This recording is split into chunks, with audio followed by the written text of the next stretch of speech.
ఎడారిలో సెలయేర్లు. జూలై 18వ తారీఖు.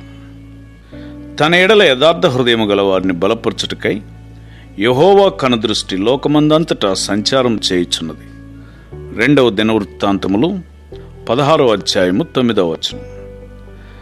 తన మీద మనస్సంతా నిలుపుకొని తన మాటలను నమ్మకంతో అనుసరించే స్త్రీ పురుషుల కోసం దేవుడు వెతుకుతున్నాడు.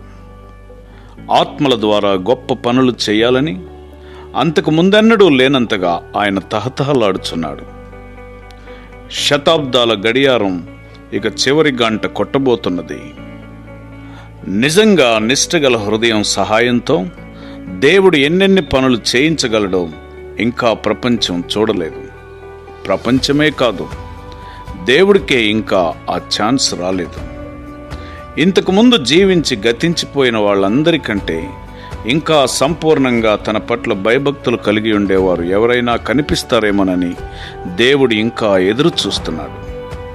తనను తాను పూర్తిగా తగ్గించుకొని క్రీస్తుకే పూర్ణాధికారం ఇచ్చేవారి కోసం, దేవుని ఉద్దేశాలను సంపూర్తిగా పుణికిపుచ్చుకునే వారి కోసం, ఆయన విధేయతను, ఆయన విశ్వసనీయతను, ఆయన ప్రేమను, శక్తిని ఆసరాగా చేసుకుని తన ద్వారా ఏ ఆటంకము లేకుండా సాహస కార్యములు చేయడానికి సహకరించే వ్యక్తుల కోసం ఆయన వెతుకుతున్నాడు. మహిమ తనకు కూడా చెందాలని పేచీ పెట్టని వ్యక్తితో దేవుడు చేయించలేనిది ఏమీ లేదు. తన 90వ పుట్టినరోజున సువార్థికుల పాస్టర్ల సమావేశంలో జార్జ్ ముల్లర్ తన గురించి ఈ విధంగా చెప్పుకున్నాడు. నేను నవంబర్ 1825లో మారు మనసు పొందాను, కానీ 4 సంవత్సరాల తర్వాత మాత్రమే, అంటే జూలై 1829లో నా హృదయాన్ని ప్రభువుకు పూర్తిగా సమర్పించే స్థితికి వచ్చాను. డబ్బు గురించిన ఆశ, పరువు ప్రతిష్టల గురించిన తాపత్రయం పోయింది. ఇహలోక విలాసాల మీద మోజుపోయింది. దేవుడు కేవలం దేవుడే నాకు సమస్తమయ్యాడు.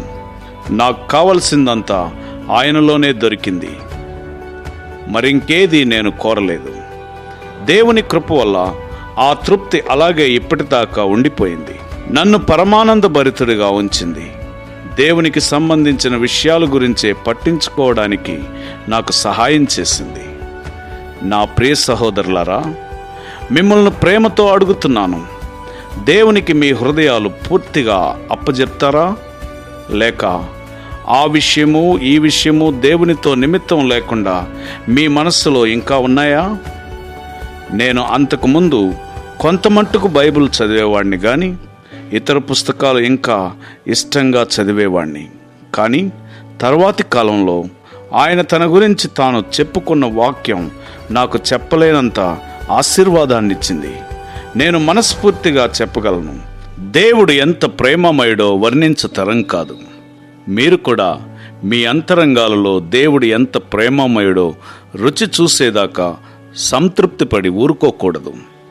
నన్ను అసాధారణమైన క్రైస్తవునిగా చేయమని ఈరోజే దేవుణ్ణి ప్రార్థిస్తాను. దైవాశీస్సులు.